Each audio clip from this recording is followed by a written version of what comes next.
Right, so good morning, everyone. Good morning, BS Cream first year.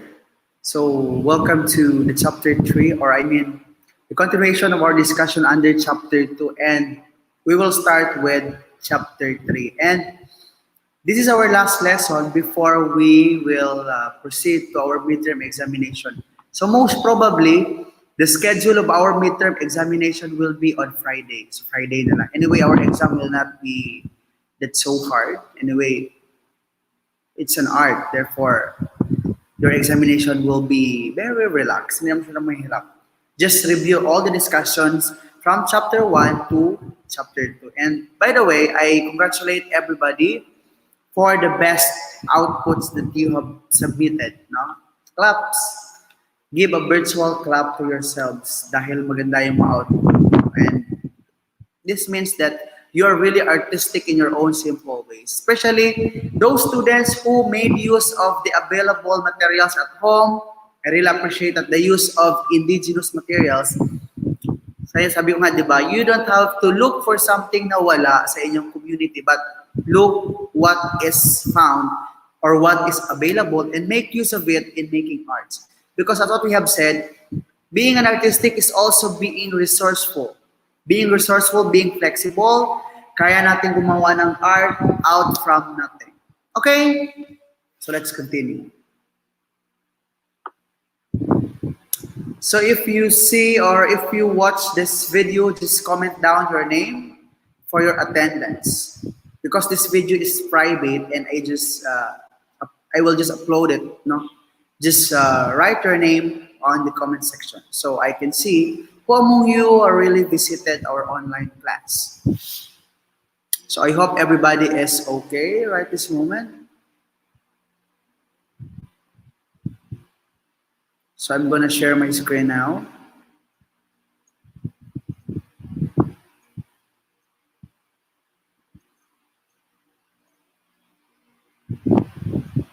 All right.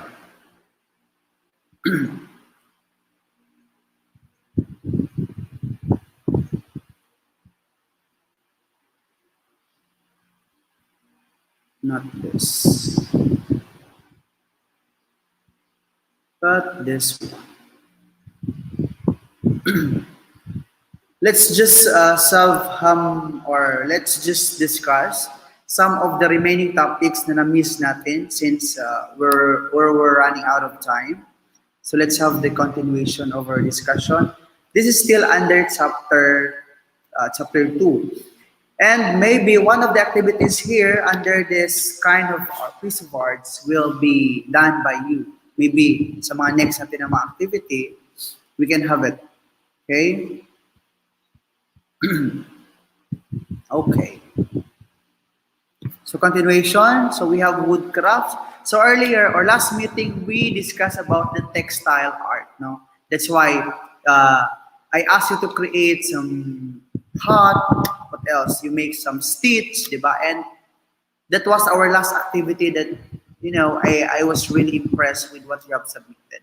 And now let us move on with the woodcrafts. This refers to a skill that pertains to the woods, especially in making one's way through the woods for hunting, trapping, etc.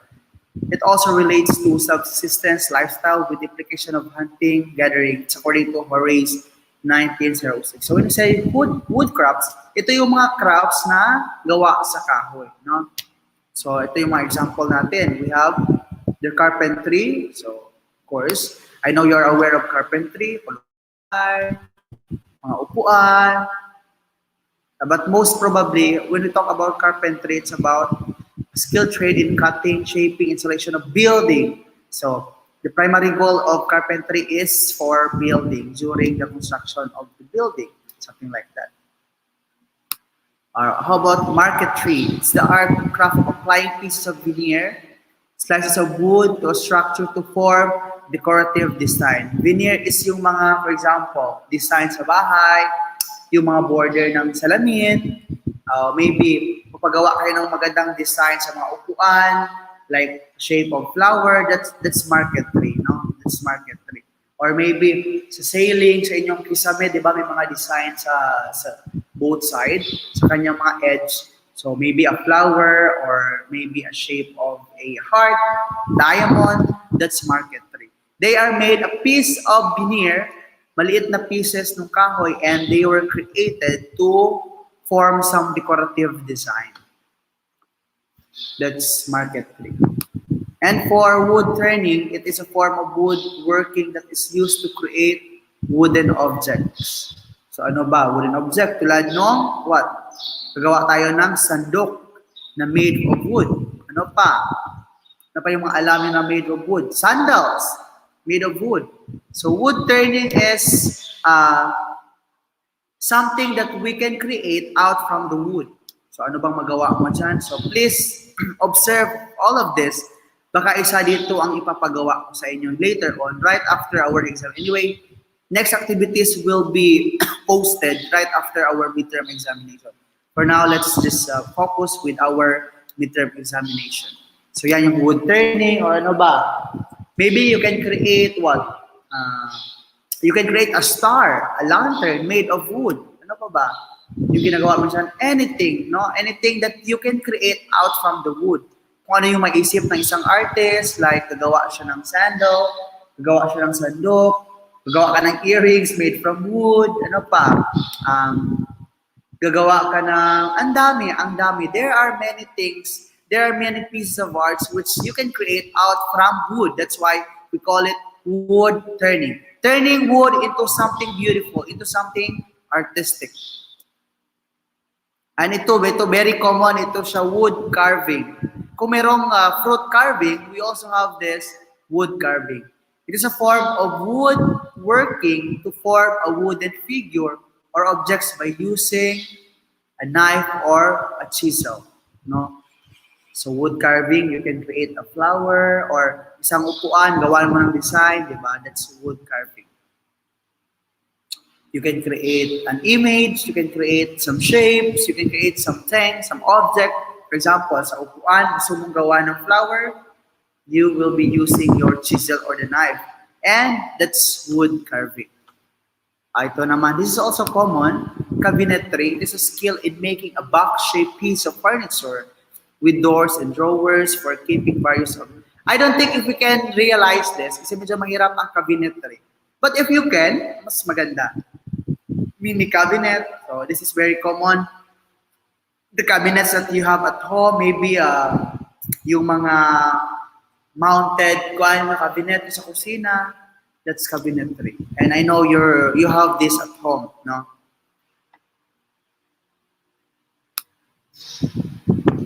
Upholstery.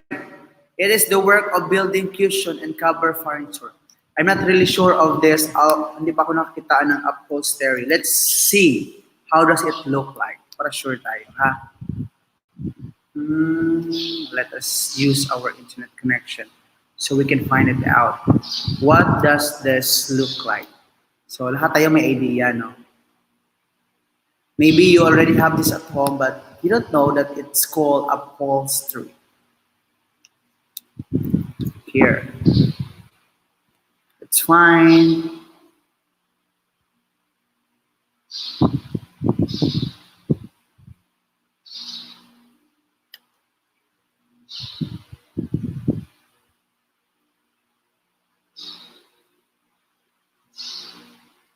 So is a chair pala made of wood, no? Upholstery. Yan. The design, the below design are made of wood. If you observe, yan, no? Making of sofa that is made from wood. Ayan, there. So that's it. Medyo mahirap din ito gawin, but I don't know if we can realize this, no? But you're not really obliged to do it, no? We'll just choose. Pipili tayo ng medyo madali, yung di masyadong mahirap. Yan, yung mga cover furniture na gawa sa kahoy, no? Or maybe we can use it in a building, no? Paggawa ng mga building.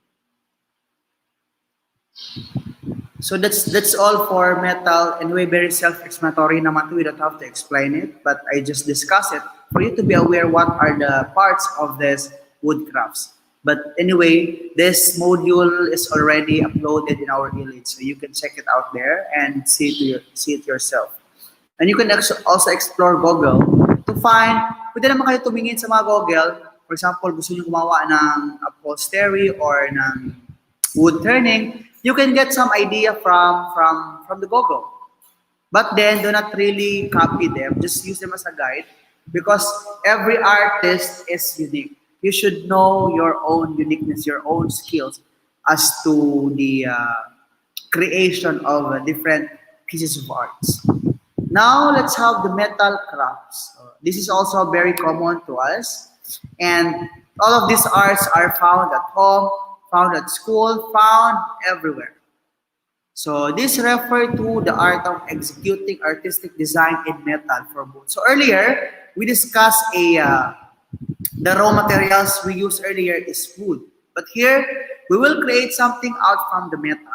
So ano ba yung ma-create natin out from the metal? And I don't think if we can have this in our activity. But we'll also try to look forward if who among you here could create this kind of craft or art. So these are designed for decorative items or functional. Usually, they are made for decorative or functional objects that are beneficial and useful to us all. So yung mga kutsara, they are beneficial. Susi, di ba? These works are of bronze, silver, gold, tin, copper, lead, brass, and iron. This include the following.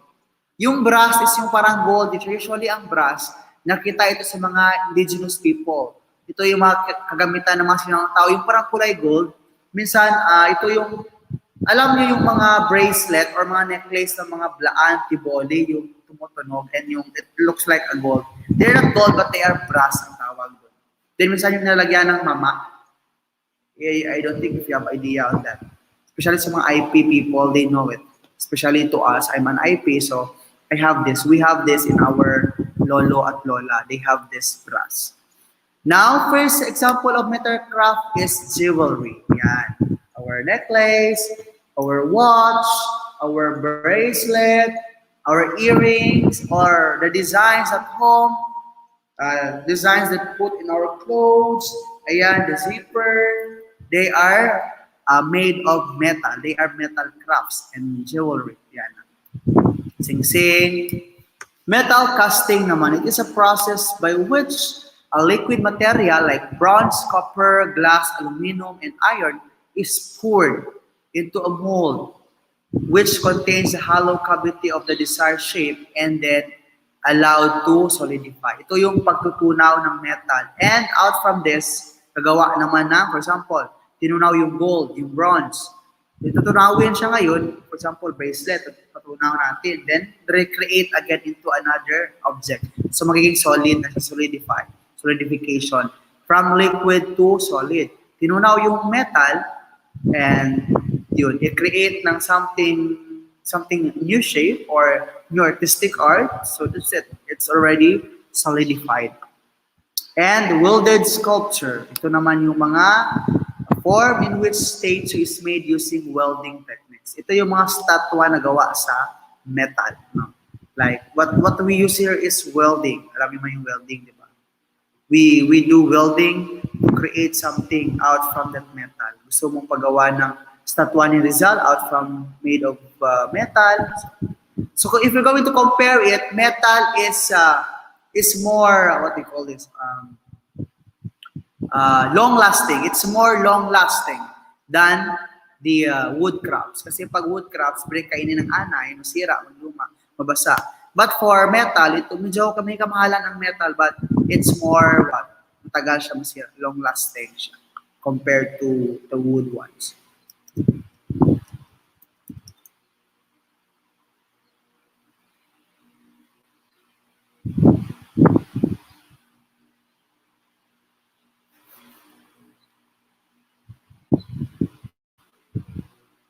We have paper or canvas craft. It refers to an extremely durable,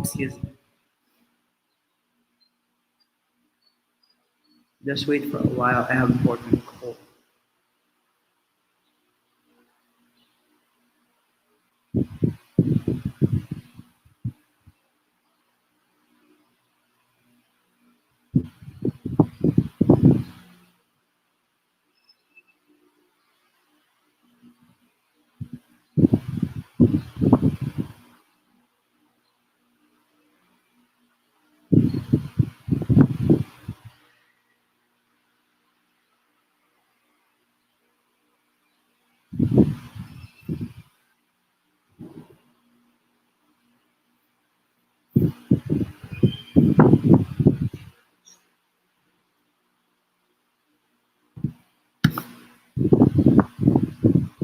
Okay, so we have here another craft is paper or canvas craft. So means these are piece of arts which are made out from the paper.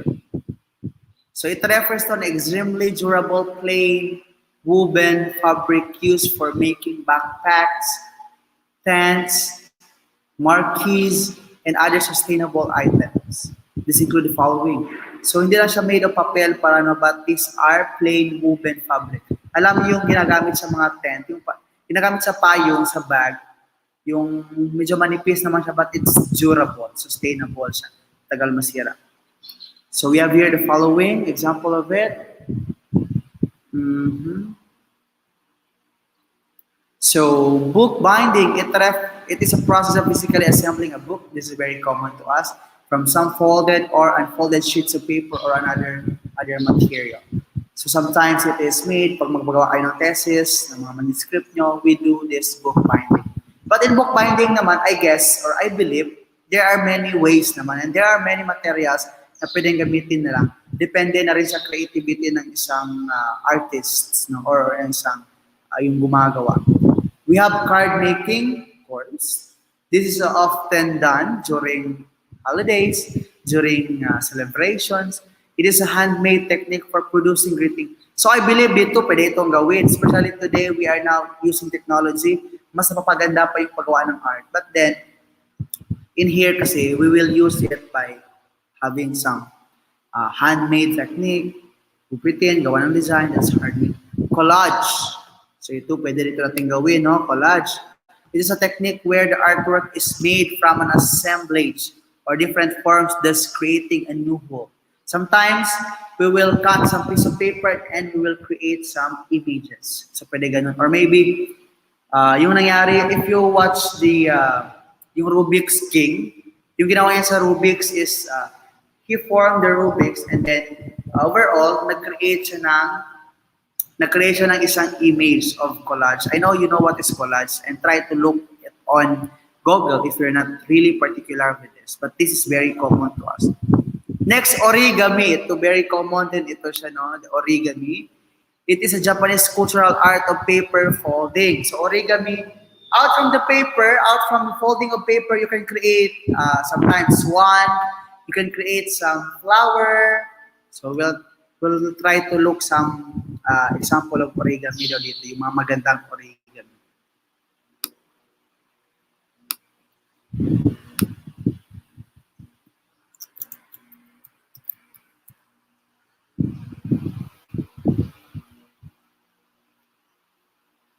Ayan. These are example of origami yan. So it's really good or it's best when you use colored paper. Ayan. So they made a bird, turtle. Anyway, class, hindi na mahirapan yung paggawa ng origami because there are steps being made.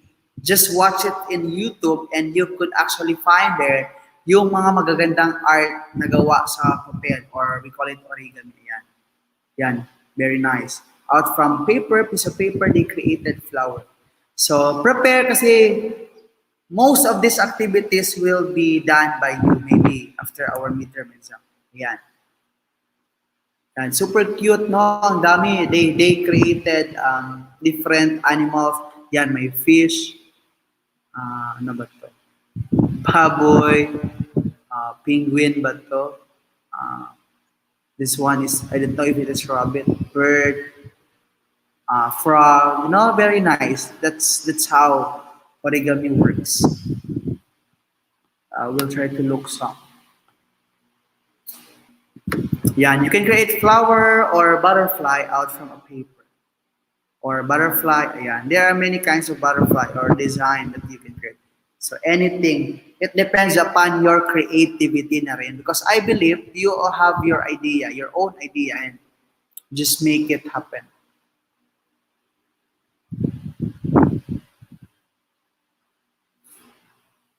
Next is paper mache.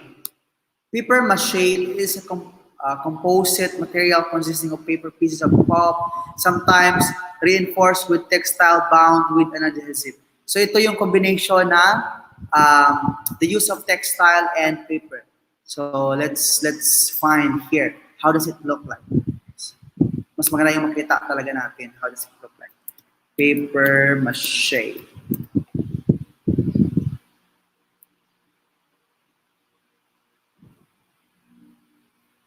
Oh yes, this is paper mache pala, tama.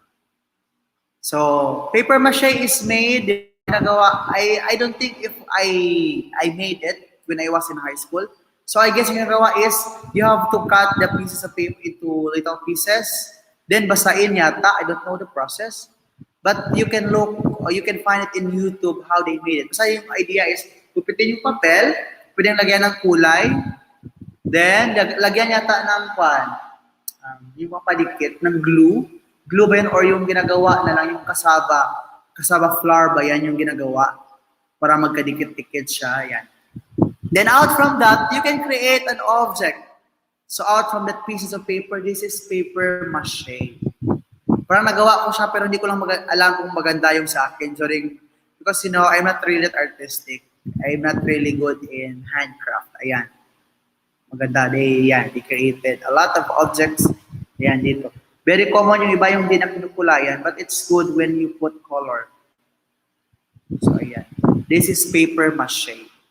So, explore na lang tayo sa YouTube or Google.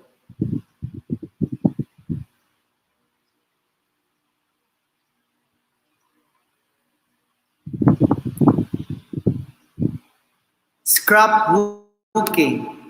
It refers to a method of arranging, preserving, and presenting personal and family history in a book form. So, madali lang mo lang scrapbooking, no? Just find an album, cut it out, and put all the pictures there and put some caption. Parang gawa ka ng scrapbook ang tawag dito. Like, merong sa first page, meron kang biodata. Then next is yung mga picture nyo. But you could not actually buy some album, but pwede kang gumawa ng sarili mong i-bind mo siya and recreate it. So that's scrapbooking. I don't have to explain that.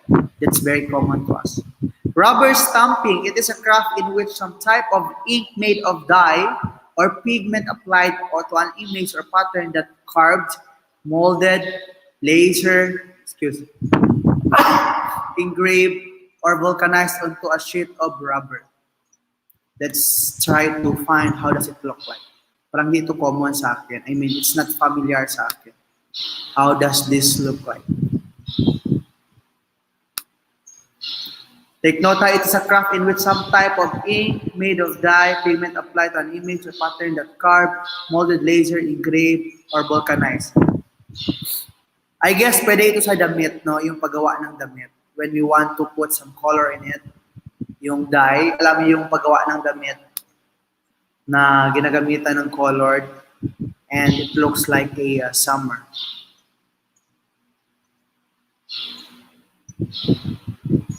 Okay. Rubber stamping, yes. From the word stamp pala, no? So it's not the clothes, but I guess medyo mahirap ito.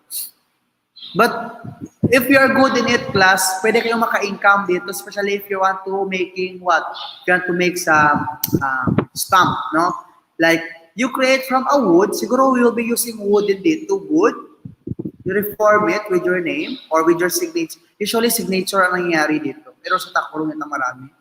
It's more on stamping. Then, when you create the shape, or parang carving din ito, no? You do carving. When you carve it, in a shape you wanted to, a form of signature, name, address, or some annotation like passed, like approved. So yun, i-carve mo siya then, stamp it in a stamping pad, then put it there.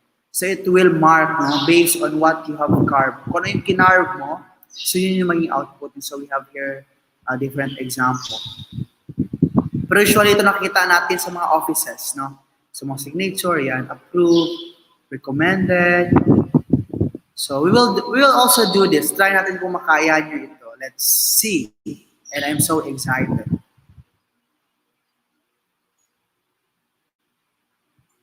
So that's all for paper or canvas craft. We have book binding, card making, collage, origami, paper mache, scrapbooking, and rubber stamping. And this is one of the most interesting, plants craft. How can we create something out of the plants? Especially today, we are amidst pandemic and people are used to do some crafts made of flower. Naging plantita, plantito na yung tawag sa atin because we make use of plants to beautify our homes and to earn. No, most of the people, they actually earn from plants, from the flowers they sell, di ba? I know maybe one of you are also plantitas or plantitos. Now, when we talk about plants crafts, this refer to skills using plant parts as the medium. This include the following. So it means we will use plants, the parts of plants, to create something. So let's explore what are these things. Now, corn dolly making. It relates to the making of shapes and figure, known as dollies from straw, such as barley, oats, and wheat. I don't know if we have this, if we have barley. Anyway, we don't have barley here. But let's have some contextualization. No?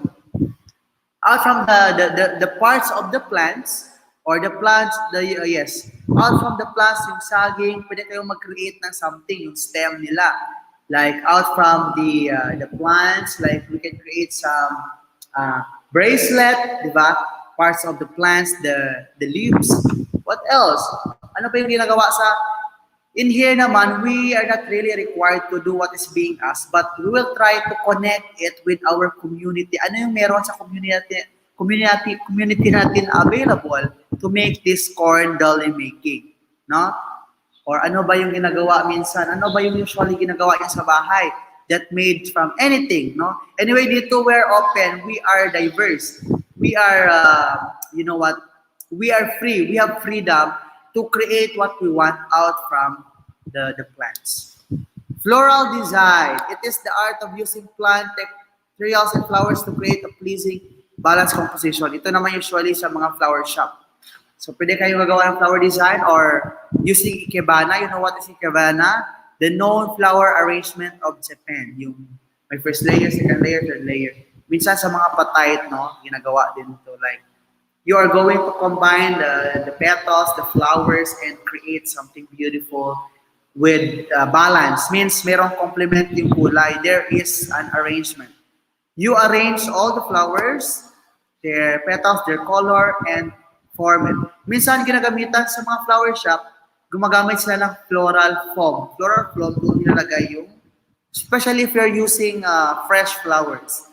But if you're using the plastic ones, yung mga hindi fresh, okay lang naman na walang floral foam.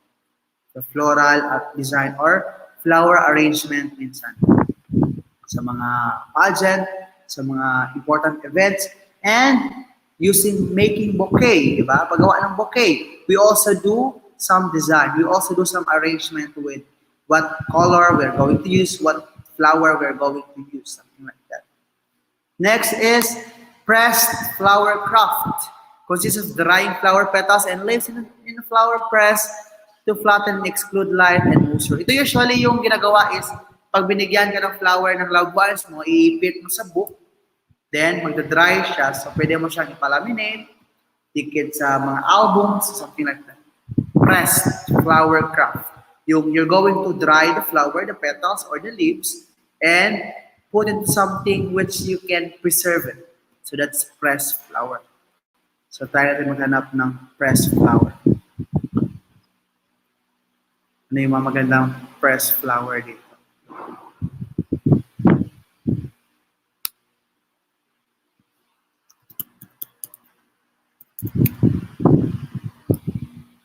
Let's see.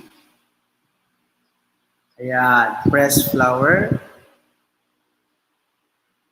Ayan. They dry it and yeah, they made it. They put it in a piece of paper, pwede yung idikit. Ayan, to form something beautiful. Ang dami.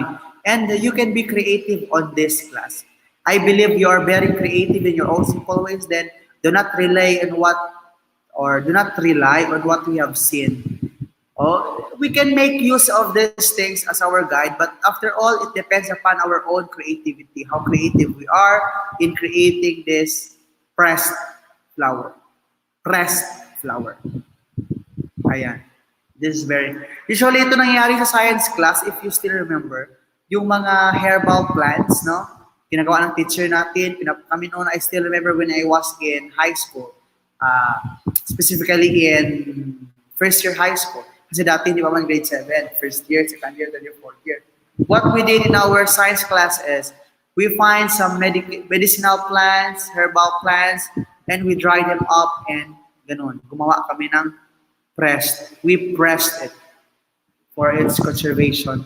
And we put it in an album, dinikit namin sa papel, then we put some, what is the use of this? So parang ganun, no?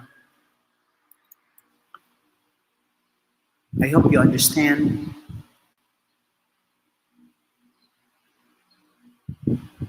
All right.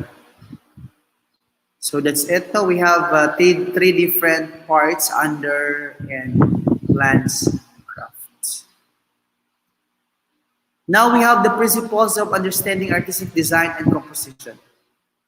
Now art principles are created by combining art elements. Now when we talk art, andyan talaga yung combination. Kasi kapag walang combination, walang art, walang beauty, walang aesthetic value. Artists utilize organizing principles to develop forms that inform.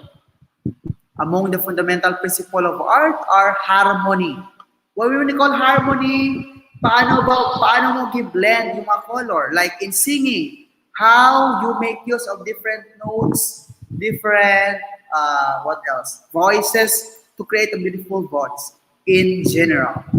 Variety, how are you going to form the different kinds of pieces? Paano ba gamitin yung mga available materials sa bahay to blend them, to harmonize them? Balance, there should be a balance. Movement, especially if it is performing arts. Emphasis, proportion, and rhythm. Rhythm usually made or usually applied in music. So whether analyzing or composing artworks, one must have a complete understanding of how art's principles are created. That's according to Elzen, 1981. So basically, when we do arts, we should know first the nature of art. Ano bang ginagawa sa art to make it more beautiful? What are the principles of art? So these are the principles of art: harmony, variety, balance, movement, emphasis, proportion, and rhythm. There are 1, 2, 3, 4, 5, 6, 7. And according to Elzen, we have to understand these 7 principles for us to create most beautiful, presentable, and renowned piece of art.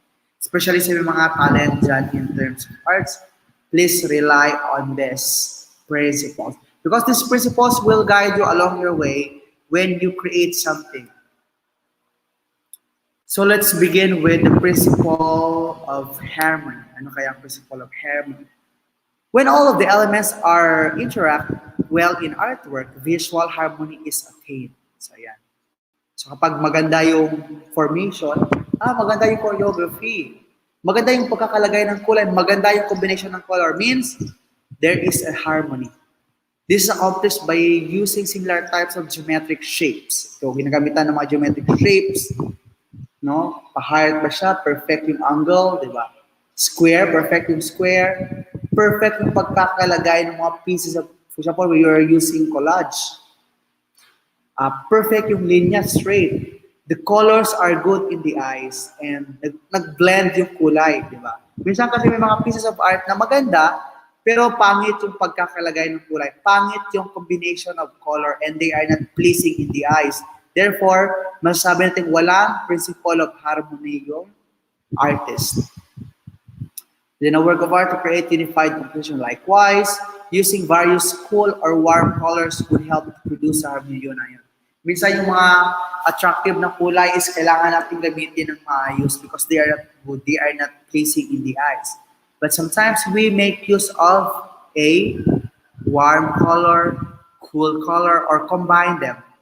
Kapag gumamit ka ng dark color, try to blend it with light colors. No, wag puro dark kasi hindi maganda yung output, means walang harmony. Okay? So how about the principle of variety? So a stable composition will also demonstrate the principle of variety. So when from the word itself, variety, it is accomplished by using different colors, lines, and shapes within art. How are we going to make use of different colors to recreate something good? Artists can use this idea to direct a viewer's eyes to a place within the art that he or she wants to emphasize. So with the use of lines, colors, we can bring our audience to our intent. For example, gusto natin ipakita sa kanila yung essence of love, essence of family. So through our painting, through the shapes that we use, through the colors that we use, we can imply this. Pero pag magulo yung piece of art natin, yung hindi maganda yung pagkakakombine ng different colors, lines, and shapes. So parang ano ba? Abstract, no? Parang naging abstract yun. Anyway, it's an exemption naman with abstract because magulo yung abstract, but that is the nature of abstract. But in terms of painting, in terms of sculpture, in terms of interior designing, so dapat mayroon talagang sense of principle of variety. Balance, it refers to the symmetry of opposing visual forces. So yun na nga, how are you going to combine different colors? Are you going to make use black and white? Diba? They are opposite. How are you going to make use the small and the big object, the light color and the dark color? It is created in an artwork of art when colors, form, shape, or texture are combined harmoniously. Movement. It is the way that an eye moves throughout work on art. In this work of art, our eye moves up through the pattern in the rippling surface of the water to the two paddlers. An artist creates a visual movement to drive the eye to the focal point of the art. Sometimes kasi yung mga, pag maganda yung shapes natin, yung color, anyway, that will bring the eyes of the audience to what we wanted to intend. No? Parang may movement, merong continuity sa art natin. Kung baga naiintindihan ng viewers kung ano yung, saan palatungo yung art or what the message being implied. Principles of emphasis. It refers to the need of an artist to create a focal point within an artwork. This artistic point is an essential part of artwork of art and the viewer's eye should drawn to the area. So emphasis, no? If you have the movement, the balance, the complement, of course, yun nga sabi ko kanina, magigets ng viewers kung ano yung pinaka-emphasis, pinaka-point, pinaka-heart ng art mo.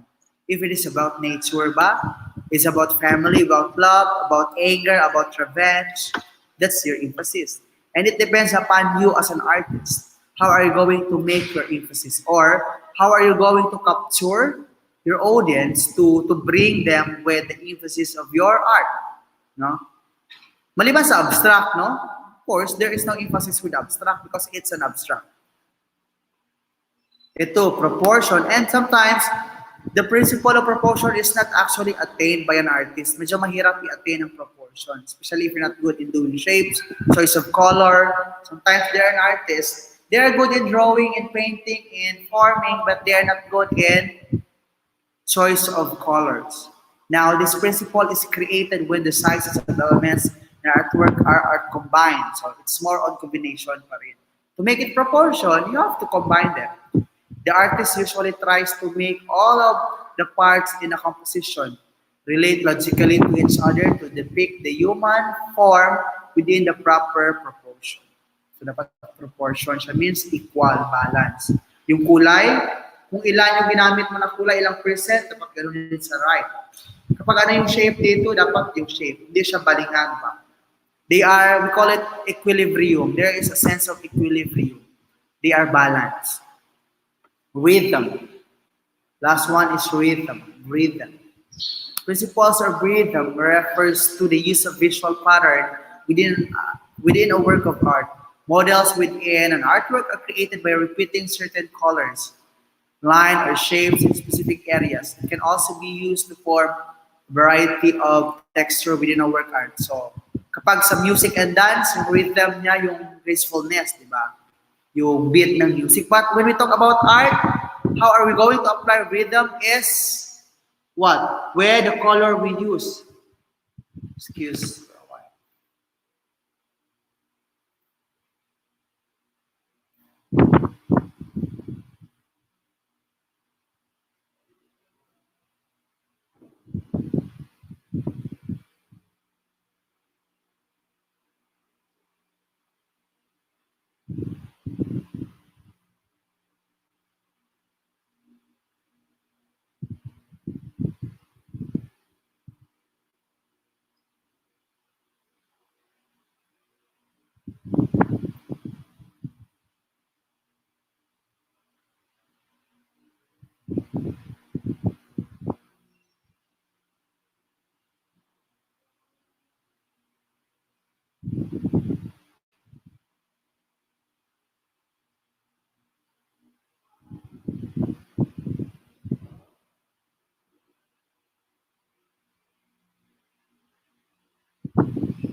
So that's all for the principle of art. So we have, again, let's recap.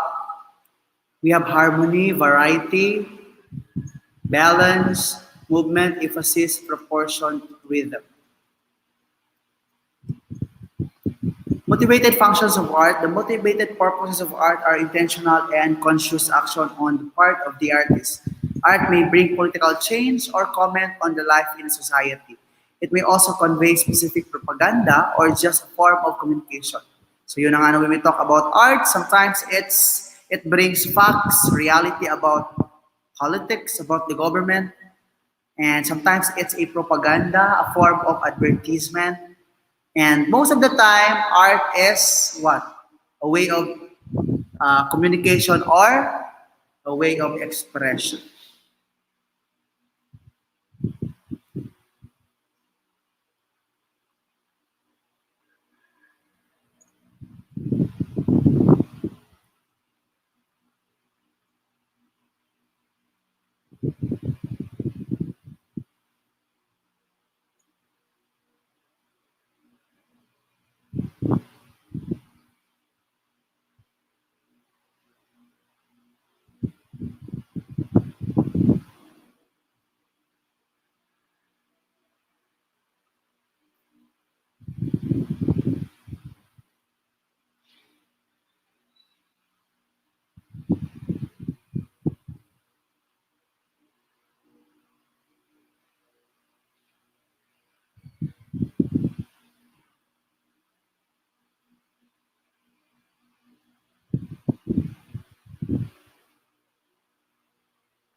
So we have here art for acting, art for healing, art for political change, art for propaganda, art for communication. These are some how art is being used as motivated function or their motivated function.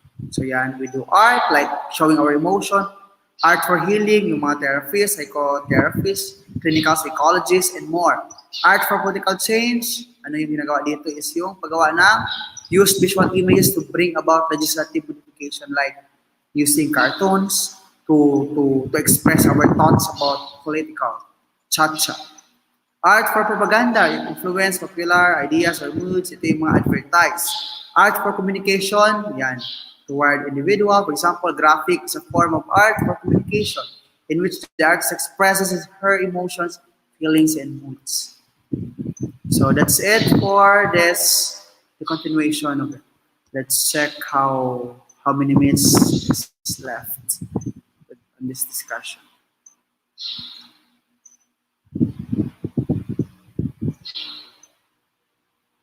So medyo i-kuha lang muna natin na i-walk through na natin ang chapter 3 para makaprepare po kayo sa exam.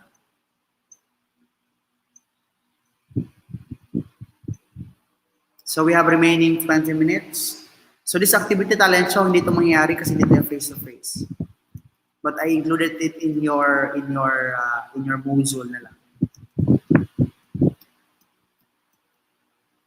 I will just announce to you kung ano yung specific art ang gawin natin in our next activity. Just keep in touch na lang.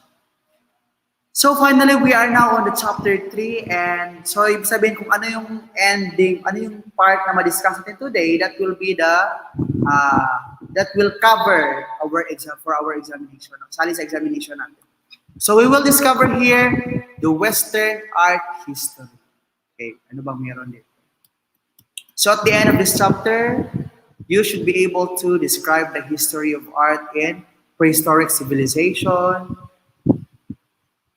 discuss the medieval arts in Europe, identify the famous artists in Western Europe, and analyze the most common paintings in classic Greek.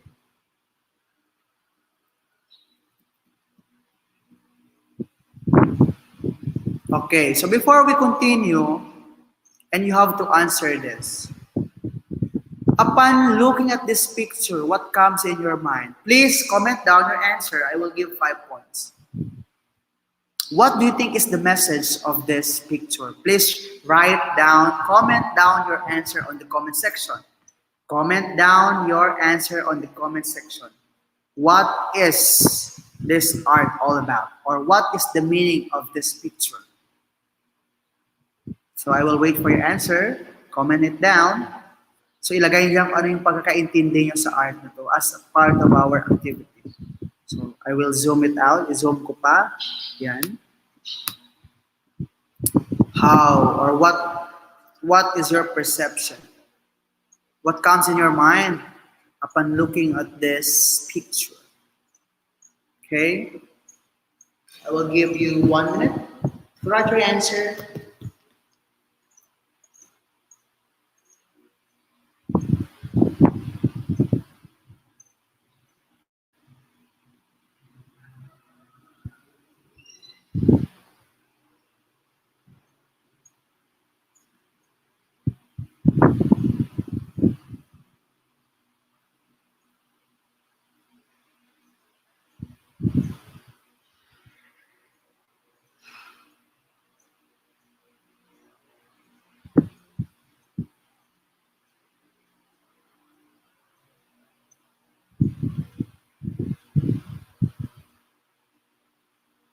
Okay, I guess you're done.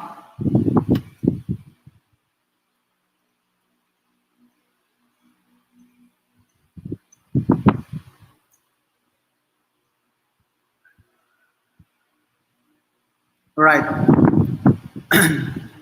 Historically speaking, the human instinct to create art is universal. Art is an approach of a human being to communicate his or her and express ideas about his experience. It also provides valuable insights into the past and existing culture. It helps us to understand how others have lived and what they valued. That's according to Annenberg Foundation concept. And that's really true, no? Art is part of history. Art is a communication where we express, we convey ideas, our thoughts, emotions, and everything that we feel. And we put it in a painting, and with that, we already conveyed message. The history of art reflects the remnant of civilization. So how from the pre-Hispanic era up to this modern era, parang through arts, we can appreciate this transition. Paano ba nagkaroon ng car from kalesa, from kabayo, mga ganun, paglalakad hanggang ngayon, we have different cars, we have different gadgets. That's part of civilization. The study of artworks and the lives of the artists illuminate much about our shared past. It helps discover, authenticate who made a particular art object. So it also focuses on the artist. Sino bang gumawa ng painting na to, ng sikat na painting na to? Sino ba ang nagpasikat na mga carving?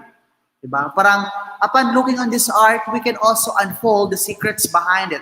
Sino ba yung tao? Sino ba yung original talaga ng gumawa ng ganito, di ba? Bago ito dumating sa Pilipinas. Have you ever asked yourself about that? Sino ba nakaisip ng mga paper mache? Sino ba nakaisip ng mga origami? Of course, it was made in Japan. Sino ba nakaisip ng mga carving, ng mga stitch, and a lot more?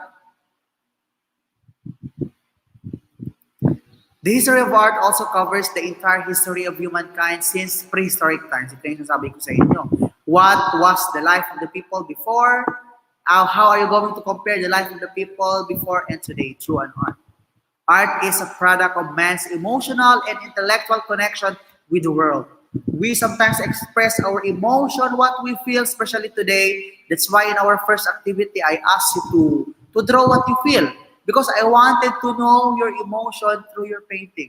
How are you going to connect your artistic skills into your emotion and put it into something beautiful, something artistic? So there is a connection, no? Or sometimes when you are naturalist, you love, you used to do what is, about nature, how beautiful the nature is. You put it in a painting means there is a connection. It's a connection between humans and the nature. It does also aim to produce a message which will either provoke unexplainable consciousness within the hearts of its viewers or incite wisdom among inquisitive minds. So ito na through painting, through graphics, through song, through dance, kumbaga you're trying to provoke message. You're trying to imply message. Parang may gusto kang iparating sa manonood, sa viewers, through an art. Although you don't tell it directly to them, you don't speak it directly towards them, but through painting, you can create something.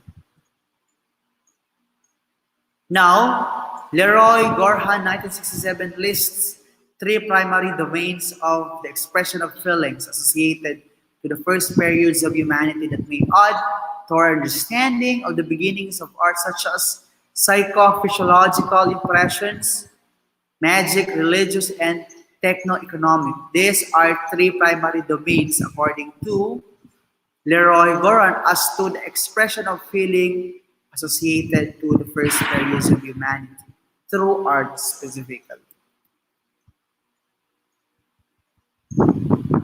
Now, art in prehistoric civilization. The term prehistoric relates to the time before written history. Anyways, we've been talking about history, specifically the writing developed in ancient Mesopotamia before 300 or 3,000 before Common Era. So, nangyari ito sa sinaunang panahon pa, no? And we will unfold them. So, this period includes visual culture like painting, sculpture, and architecture. Made before that date, Zucker, 2015. The oldest recognized decorative arts form come from Africa. Date back in 100,000 before Common Era. So ito yung, take note of this, the oldest recognized decorative art is nagaling sa Africa. Back to 100,000 before Common Era. So it's sobrang tagal.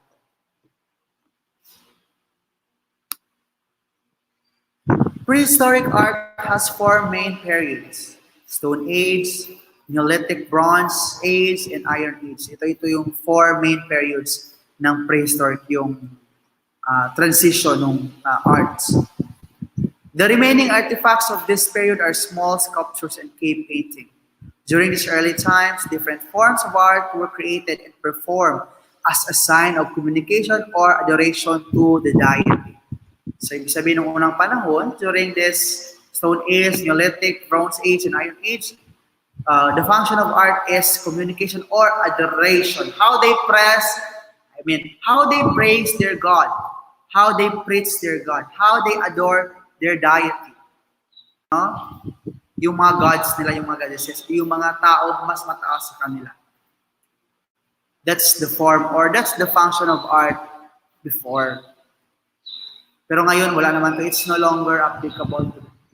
But when we praise our God, we sing, we paint to praise our Lord God. So still existing. Pero yung mga sinasamba natin yung mga Diyos-Diyosan, so it's no longer applicable today. Because we already embrace Christianity. Now, this practice shows how cultural and religious factors played little to the development of the art forms that made the ancient society so famous until now.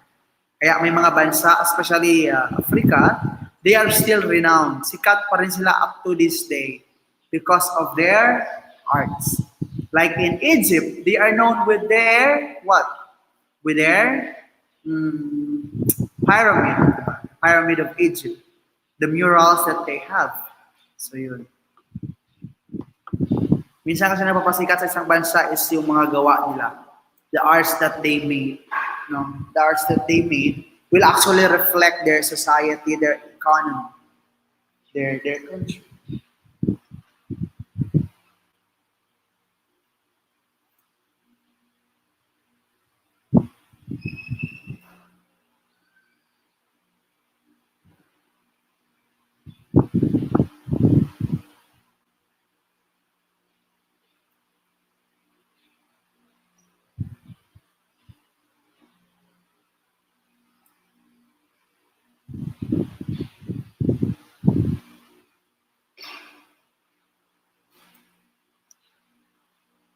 So, ancient people often represented their world views and beliefs through visual images.